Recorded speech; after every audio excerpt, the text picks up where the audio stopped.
오늘 주시는 말씀을 우리 함께 찾아서 읽겠습니다. 출애굽기 20장 1절에서 2절 두 절 말씀입니다. 구약성경 112페이지 출애굽기 20장 1절 2절.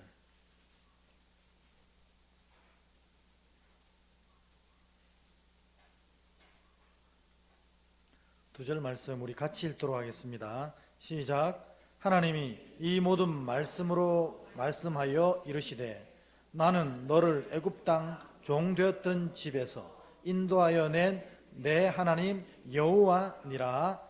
아멘.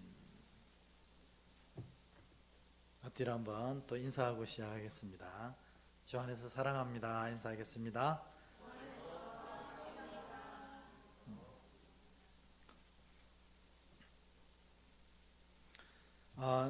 지난주까지 우리가 사도신경에 대한 신앙의 고백, 사도들이 고백했다고 우리가 전해지는 신앙의 메인 진짜 핵심적인 고백이 뭔가, 그것의 의미가 뭔가 이렇게 하나하나 살펴봤습니다.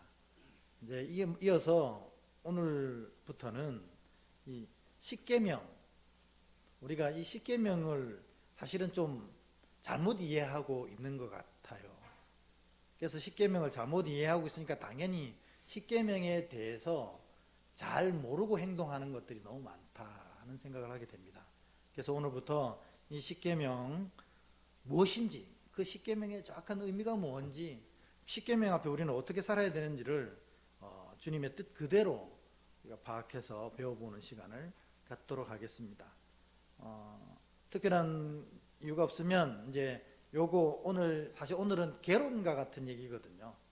개론과 같은 얘기를 하고 나서 본 얘기는 이제 수요 성령 집회 때 요 십계명에 대한 얘기를 이어서 쭉 갈 것 같습니다. 그래서 여러분 기대해 주시고 또 성령 집회에도 많이 참석해 주시면 고맙겠습니다. 이제 처음 주제는 뭐냐면 우리는 왜 성경을 읽어야 하는가 하는 주제를 가지고 이 십계명을 이해해야 합니다. 여러분은 왜 성경을 읽습니까? 그 얘기입니다. 여러분 혹시 그 마르틴 하이데거라는 사람을 아십니까? 이제 이 신학을 공부하는 분들은 이분의 책을 좀 읽습니다. 왜냐하면 이분이 철학자인데 이런 사고 체계를 이해하는데 굉장히 중요한 단서를 많이 제공해주는 실존주의 철학자입니다. 그러니까 실존주의 철학자라는 게 뭐냐면 실제 존재한 것에 대한 정확한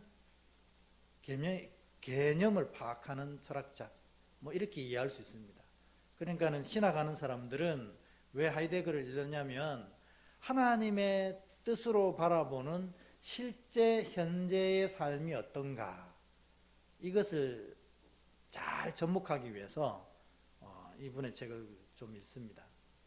이분의 책에 보면은 인간을 설명한 이 별명이 있어요. 여기 보면 피투성이라고 했습니다. 이게 좀 우리 한글 이미지대로 하면 조금 그렇잖아요. 피투성이라면 인간은 삶 자체가 피투성이다. 뭐 그 말도 맞는 것 같기는 합니다. 근데 사실 한자로 번역하면 이 자신이 의도하지 않았는데 세상에 그냥 툭 던져진 존재라 하는 뜻이 피투성입니다. 이게 왜 이렇게 됐냐면 이 하이데거 책이 존재의 시간이라는 책이 일본에 먼저 가가지고 일본말로 해석하고 나서 한글로 해석되었습니다. 그러니까 요 기존적인 이 단어 같은 것들, 이게 개념을 정하는 단어 같은 것들은 그대로 맨 처음에 번역했던 사람을 땡겨오니까 일본식 번역입니다. 이게 피투성. 근데 한글로 생각해도 좀 의미가 있는 것 같습니다. 삶 자체가 피투성이잖아요. 근데 이 말은 피투, 내가 의도하지 않았는데 세상에 툭 던져진 존재, 그게 인간이라는 겁니다. 그러니까 여러분 생일날, 제가 지난 주일날 생일이었는데 나는 12월 22일 날 태어나야지 하고 태어나신 분 계십니까? 또 남자로 태어나야지, 여자로 태어나야지, 귀향에 태어날 거 우리 아버지는 이 트럼프였으면 좋겠다, 그 밑으로 태어나야지, 뭐 이렇게 할 수 있습니까? 하나도 우리 택한 의도 없습니다. 그냥 던져진 존재예요. 그러니까 피투성, 기가 막힌 표현을 한 것입니다. 그러면 이제 하이데크가 세상에 우리가 툭 던져진 존재니까 우리 인간이 경험하는 가장 본질적인 아픔이 뭘까요? 세상에 툭 던져졌으니까 불안입니다. 불안. 그러니까 인간은 근본적으로 불안을 타고납니다. 왜냐하면 세상에 툭 의도하지 않았는데 어느 날 갑자기 눈 떠보니까 세상인 거예요. 그러니까 사람은 누구 할 것 없이 근본적으로 불안을 가지고 있어요. 그래서 우리가 잘 되어져도 불안하잖아요. 잘 되어지는데 왜 불안해요? 이게 내일을 멈출까 봐. 또 안 되어지면 뭐 본질적인 불안이 막 드러나가지고 원래 당한 일보다 더 크게 느껴지잖아요. 이게 인간의 본성입니다. 그럼 이거 해결할 수 있습니까? 없습니다. 인간은 이 불안은 해결할 수 없어요. 그래서 이 불안을 가장 잘 해결하는 방법은 뭐냐? 그냥 받아들이는 겁니다. 우리가 불안해하는 건 당연한 거야. 이제 요거는 심리학적인 얘기이기 때문에 요까지만 하겠습니다. 어쨌든 간에 인간은 피투성이기 때문에 본질적으로 불안할 수밖에 없어요. 그러니까 여러분 여기에 앉아 계실 때 마음속에 불안이 있으면 왜 나만 겪는 고난이냐고 하는 분 착각하지 마십시오. 내 옆에 계신 분 더 불안해합니다. 뒤에 분들은 더 불안해요. 우리 모두가 불안의 존재라는 겁니다. 그런데 그러면 이 인생을 어떻게 살아요? 기투해야 된다. 이것도 사실 일본식 번역이거든요. 뭐냐면 내 존재 가치를 발견하면 이 불안한 세상을 헤쳐나갈 수 있지 않느냐, 그 말이에요. 그러니까 하이데크의 가장 핵심적인 이 목표는 뭐냐면 내가 세상에 존재하는 가치를 발견하면 된다는 거죠. 존재하는 가치. 그걸 발견하면 세상을 살아갈 수 있는 용기와 힘을 얻게 된다. 이렇게 얘기합니다. 여러분, 이게 가만히 생각해 보면 성경하고도 똑같습니다. 여러분, 성경은 뭘 기록한 걸까요? 하나님이 세상을 창조하시고 세상을 이렇게 운영하시고 이거는 성경의 내용이지 왜 이 성경을 기록해 놓으셨을까요? 누구 보라고? 우리 보라고. 하나님이 이 많은 66권의 성경, 이게 종이가 발달돼서 이렇게 얇아져서 한 권 됐지, 예전에는 이사야서가 방 하나였어요. 양피지로 쓰니까. 마태복음이 방 하나였고, 그러니까 성경 읽으려면 66방을 다 돌아야만 되는 거였어요. 마태복음 한 장 하나가 요런 항아리에 담겨져 있어요. 그러니까 마태복음 1장 읽으려면 항아리에 걸 다 읽어야 1장을 읽는 거예요. 근데 하나님이 왜 이렇게 많은 얘기를 써서 우리 보고 읽게 하셨을까? 뭘까요? 왜 그러셨을까요? 한마디로 사랑하기 때문에 그렇습니다. 사랑하기 때문에. 여러분 자녀들한테 한번 물어보세요. 엄마가 어때? 아빠가 어때? 대부분 아직 철이 덜 난 아이들은 그렇게 얘기할 거예요. 제발 잔소리 좀 하지 마세요. 이렇게. 그러지 않나요? 다 제가 알아서 해요. 잔소리 안 해도 돼요. 하지 마세요. 하지 마세요. 그 반대로 얘기하면 부모는 사랑하는 자녀에게 자꾸 안 하려고 해도 잔소리가 나가는 거거든요. 그게 성경 66권이 된 겁니다. 이게. 그러니까 이 얘기의 핵심이 뭐냐? 성경 66권은 우리의 존재 가치가 무엇인지를 정확하게 밝힌 책이라는 거죠. 우리의 존재 가치가 뭡니까? 하나님이 이토록 사랑하시는 자라는 겁니다. 이토록 사랑하시는. 그 증거가 성경이에요. 이렇게 진짜로 다 읽기도 힘들 만큼 하나님 많은 말씀을 우리에게 하셨어요. 사랑하기 때문에. 그러니까 여러분, 나의 기투는 뭐냐?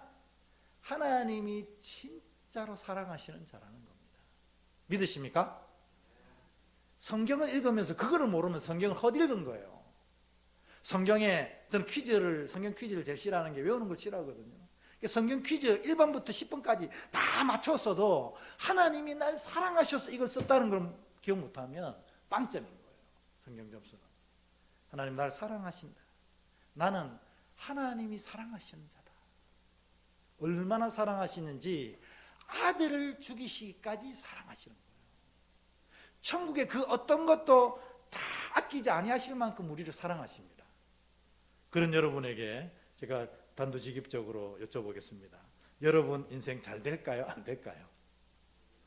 잘 되잖아요. 하나님이 이토록 사랑하시는 자인데. 안 된다는 건 딱 한 가지 이유밖에 없어요. 하나님을 떠났거나 하나님의 말씀을 안 지키거나, 두 개밖에 없어요. 우리가 하나님 앞에서 하나님 말씀 지키고 있으면 하나님이 잘 되게 하시는 거예요. 사랑하는 자이기 때문에. 그 방법이 하나님이 사랑하시는 자라는 내용이 성경에 기록되어 있고, 하나님이 사랑하시는 자가 어떻게 그 하나님의 사랑을 잊고 살지, 그 은혜를 잊고 살지를 기록해 놓은 게 바로 성경이라는 겁니다. 하이데크가 중요한 게 아니고, 성경은 인간의 존재 가치와 이를 이룰 방법을 기록한 책이라는 겁니다. 그러니까 여러분, 이게 그냥 된 게 아니라는 거죠. 우리를 이토록 사랑하신다는 것과 사랑하는 자가 어떻게 이 인생을 승리하고 천국으로 아름답게 갈 수 있을지를 기록해 놓은 책이라는 거예요. 이거를 우리가 뺏겼었어요. 누구한테? 가톨릭 사제들에게 뺏겼었어요. 그래서 가톨릭 사제들이 이걸 전부 안 쓰고 있는 나라 말, 라틴어, 죽은 로마어로 다 써놓고 자기들만 읽고 성도들은 안 읽게 했어요. 그래서 하나님 뜻을 알고 싶으면 내 말을 들어야 돼 하고 독점한 거예요.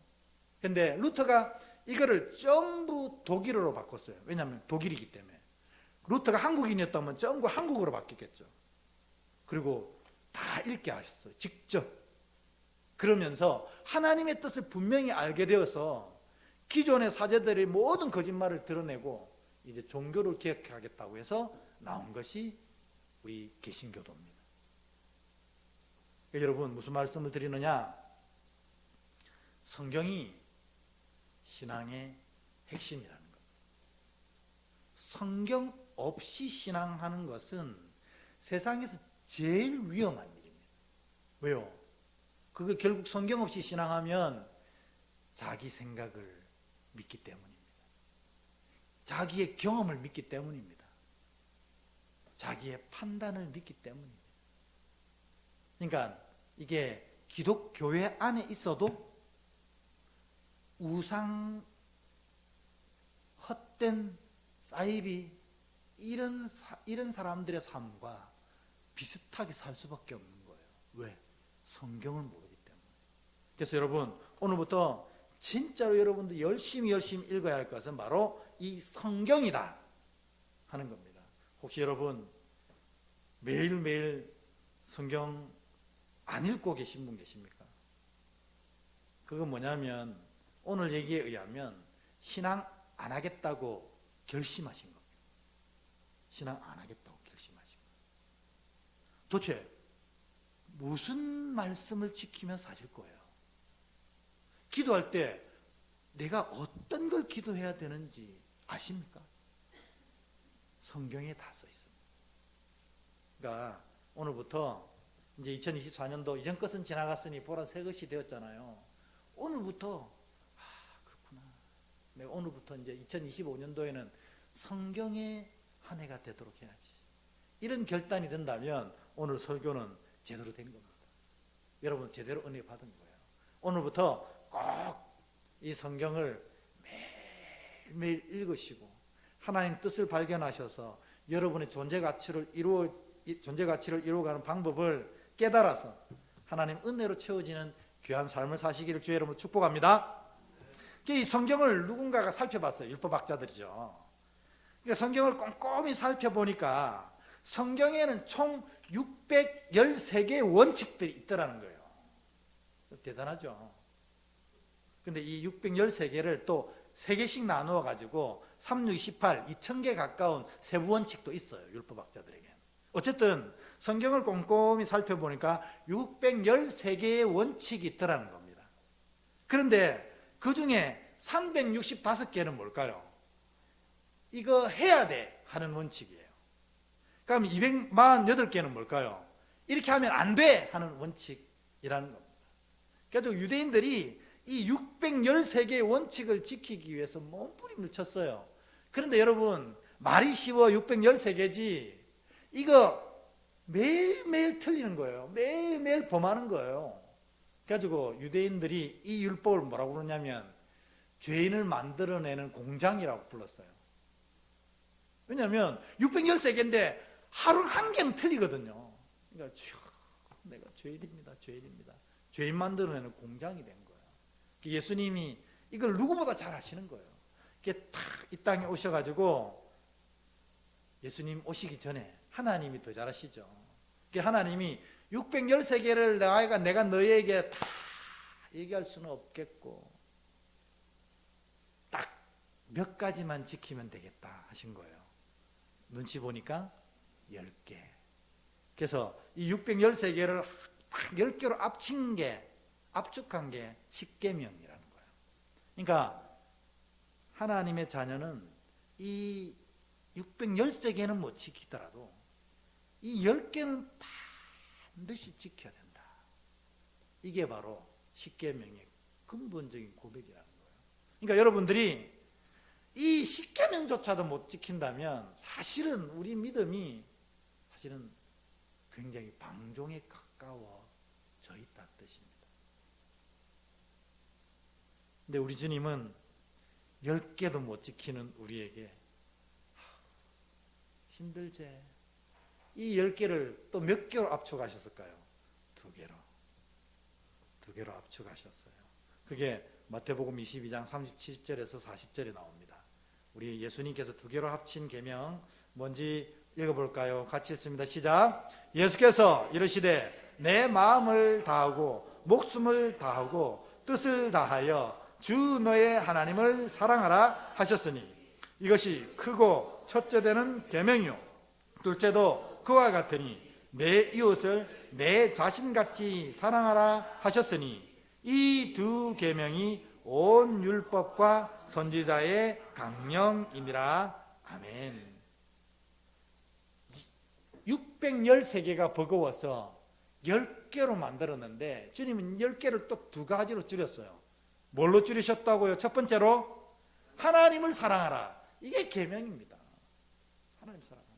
그러니까 우리가 신앙한다는 것이 궁극적으로 하나님을 사랑해서 하는 거예요. 이게 아니면 우리는 바른 신앙, 바른 계명을 지키는 자가 아니라는 거예요. 우리 왜 예배합니까? 하나님 사랑해서. 사랑하는 하나님 만나려고 예배하는 거예요. 우리 왜 헌금합니까? 사랑하는 하나님 앞에 내가 감사를 표현하려고 그렇게 하는 거예요. 주보에 이름 내는 거 아니잖아요. 하나님께. 내가 왜 찬양합니까? 하나님 그 은혜에 감사해서 하는 거 아닙니까?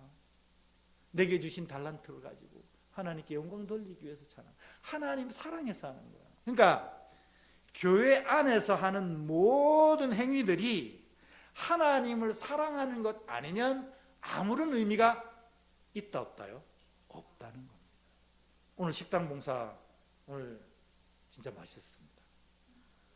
맛있었죠? 네. 그 위에서 크게 해줘야 됩니다.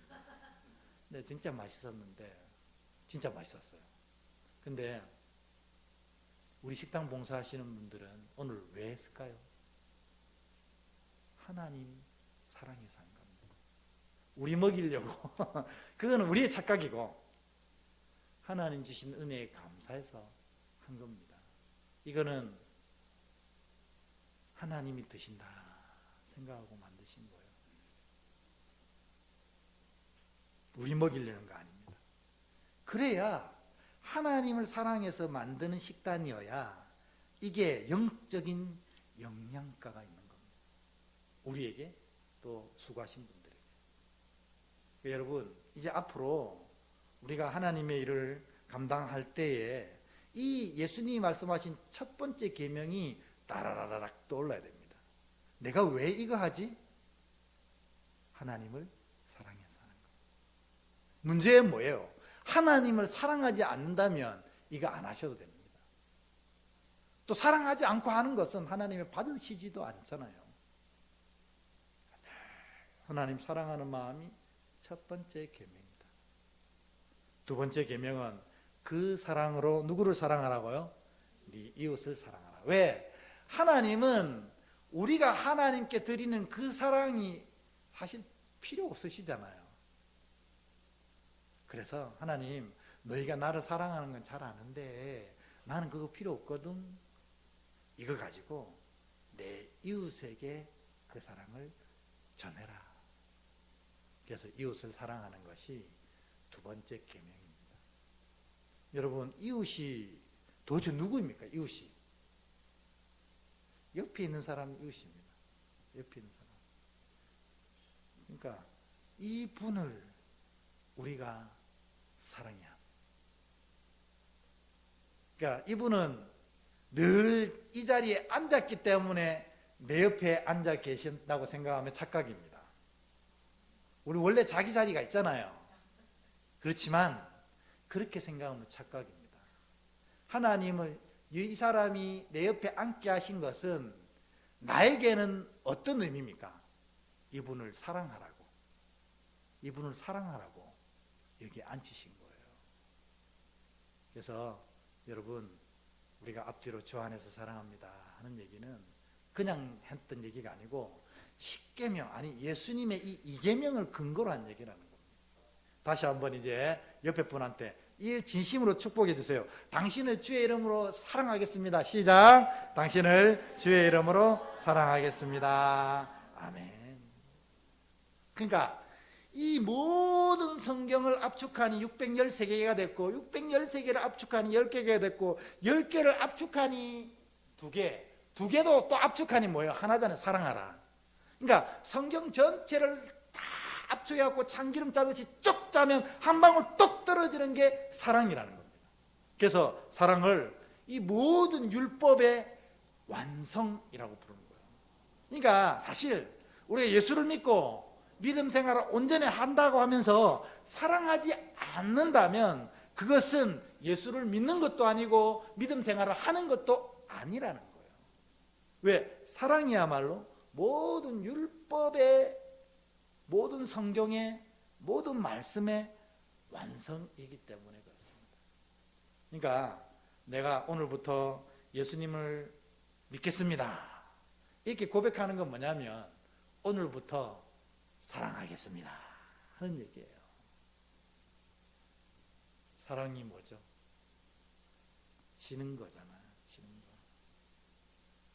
예수 믿는 사람들은 잘 자요. 사랑은 낮아지는 거라 했잖아요.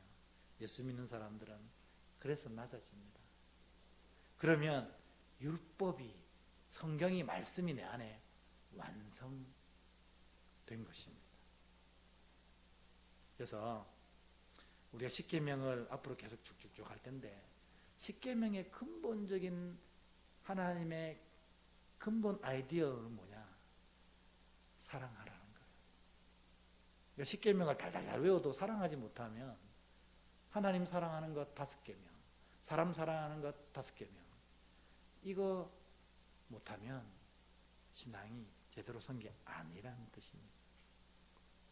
근데 오늘은 이 십계명의 아주 개론적인 얘기라고 했잖아요. 결국 사랑하지 않으면 십계명은 아무 의미가 없다.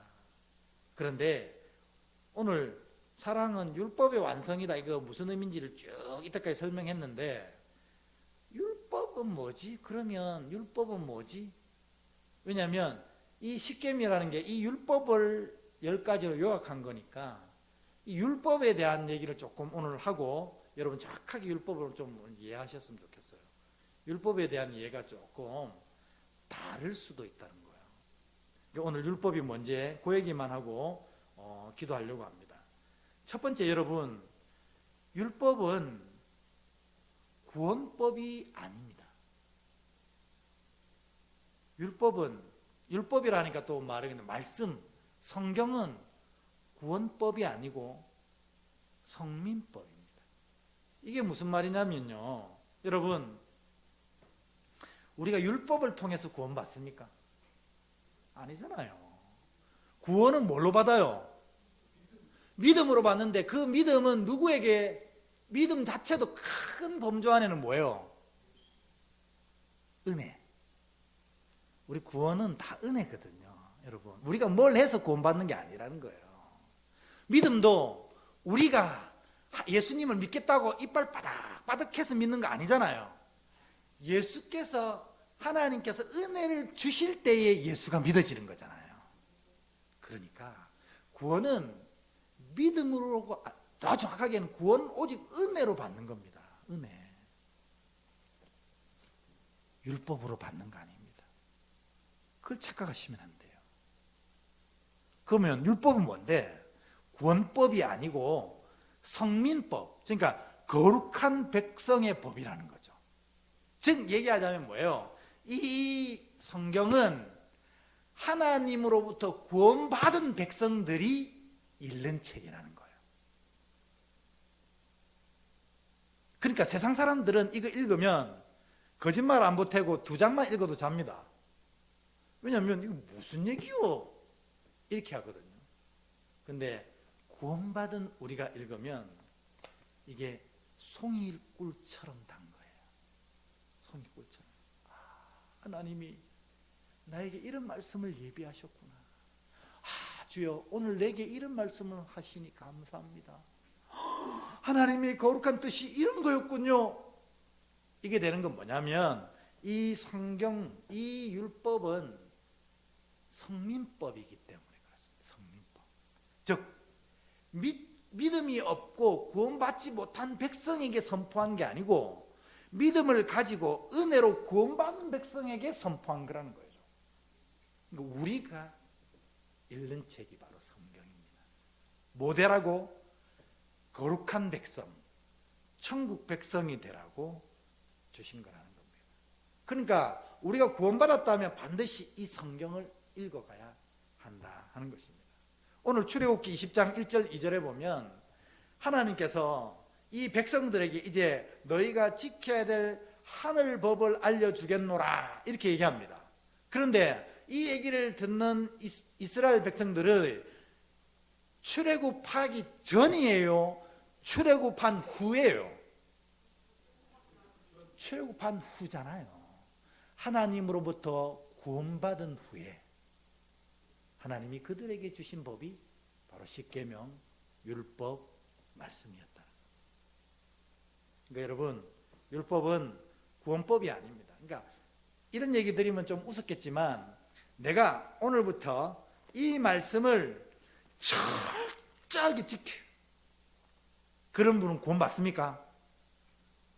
아니라고 해야 됩니다. 철저하게 지킬 수 있는 분도 없을 뿐더러 이거를 진짜 1.1획도 틀리지 않고 다 지킨다고 구원받는 거 아니에요. 구원은 오직 뭘로 받는다고요? 은혜로 받는 겁니다. 하나님이 나를 택하셔서 믿음을 주셔야만 예수가 구원자인 것이 믿어지고 그분의 뜻을 따르는 자가 된다는 것입니다. 이걸 착각하시면 안 돼요. 성경은 구원법이 아니라 성민법이다. 그렇게 시작됐습니다. 그런데 요즘에 들어서 이 율법의 기능이 더 도드라지는 부분이 있어요. 이 성민법이 뭐냐면 우리의 죄를 깨닫게 해주더라는 거예요. 그러니까 이것 때문에 구원받는 거 아니고 이것 때문에 지옥 가는 것도 아닙니다. 그런데 죄 때문에 지옥 가잖아요. 근데 이 죄가 뭔지를 이 성경이 쫙하게 밝혀주더라는 거예요. 그러니 성경을 모르고 죄를 고칠 수가 없는 거예요. 여러분 로마서에 보면 이런 말씀이 되어 있습니다. 제가 여기 올렸어야 되는데 못 올렸네요. 로마서 3장 20절에 보면 이렇게 되어 있어요. 그러므로 율법의 행위로 그 앞에 의롭다 하심을 얻을 육체가 없나니 율법으로는 죄를 깨달음이니라 되어 있습니다. 로마서 7장 7절에 보면 이렇게 되어 있어요. 그런즉 우리가 무슨 말을 하리요? 율법이 죄냐? 그럴 수 없느니라. 율법으로 말미암지 않고는 내가 죄를 알지 못하였으니 곧 율법이 탐내지 말라 하지 아니하였다면 내가 탐심을 알지 못하였으리라. 아멘. 이렇게 된 거예요. 이게 무슨 말이냐면 이 율법으로 말미암아 내 어리석음과 내 죄가 드러나더라는 거예요. 그전에는 내가 철없이 행동했는데 알고 봤더니 그게 다 죄였다는 거예요. 하나님이 싫어하시는 거였다는 거예요. 그걸 어떻게 알아요? 율법을 읽어야 알지요. 율법을 모르고 죄를 깨닫지 못하는 거예요. 그러니까 사실은 죄 가운데 여전히 살아가는 사람은 하나님의 법을 온전히 읽지 못한 사람이라는 거예요. 근데요, 내가 이게 하나님이 하지 말라고 하는 것임을 분명히 깨달았는데도 불구하고 계속 행하고 있어. 그럼 그건 뭐예요? 양심에 화인 맞은 자. 그 안에 은혜가 없는 자라는 거예요. 은혜가 있으면 돌이켜 회개하고 따르게 돼 있거든요. 어쨌든 여러분, 우리가 말씀을 열심히 읽어야 되는 건 거룩한 천국 백성이 되기 위함이고, 두 번째로는 내 안에 있는 죄를 깨닫고 돌이키 율법을, 말씀을 끊임없이 읽으셔야 되는 이유가 여기 있습니다.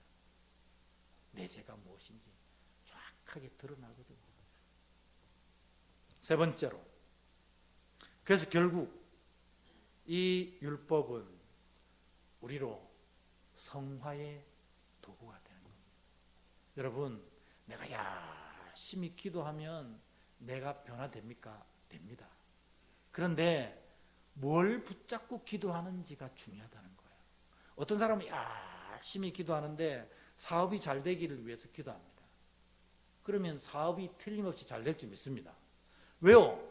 하나님께 사업을 위해서 기도했으니 하나님이 그 기도를 응답하시거든요. 네 말이 내 귀에 들린 대로 다 응답하겠다 하셨는데 왜 못 믿습니까? 사업을 위해서 기도하는 자는 반드시 사업이 잘 될 줄 믿습니다. 질병을 위해서 기도하는 자는 질병이 나을 줄 믿습니다. 하나님이 살아계시기 때문입니다. 그런데 그것은 세상 사람들도 하는 거잖아요. 저게 대나무 서 있는 데 가보면 사람들이 쏙 들어가서 돈 얼마를 내놓고 부탁하는 게 뭐예요? 사업 잘 되겠는지 알아봐 주이소. 내가 이 질병이 나을지 알아봐 주이소. 낫는다 하면 어떻게 하면 됩니까? 굿해야 돼, 부적 써야 돼, 이렇게 하잖아요. 그거하고 우리가 기도하는 거하고 하나 다르지 않는다는 거죠. 대상만 다를 뿐. 그러니까 진짜 중요한 것은 뭐냐?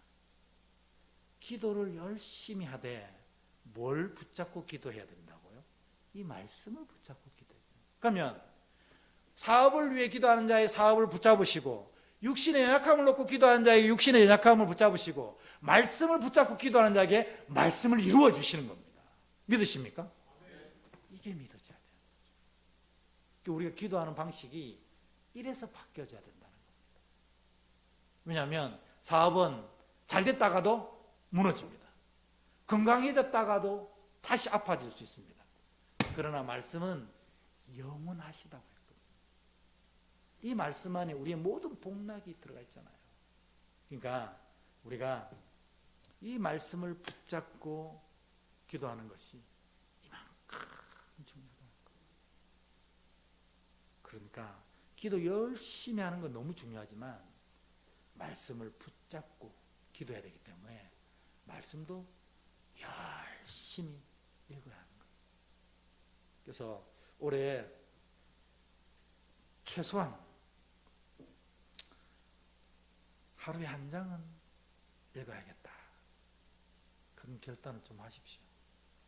왜냐하면 그것이 우리가 거룩한 백성 되게 하고 죄를 깨닫게 해서 하나님 보시기에 아름다운 은혜대로 세워지게 하는 출발점이 되기 때문에 그렇습니다.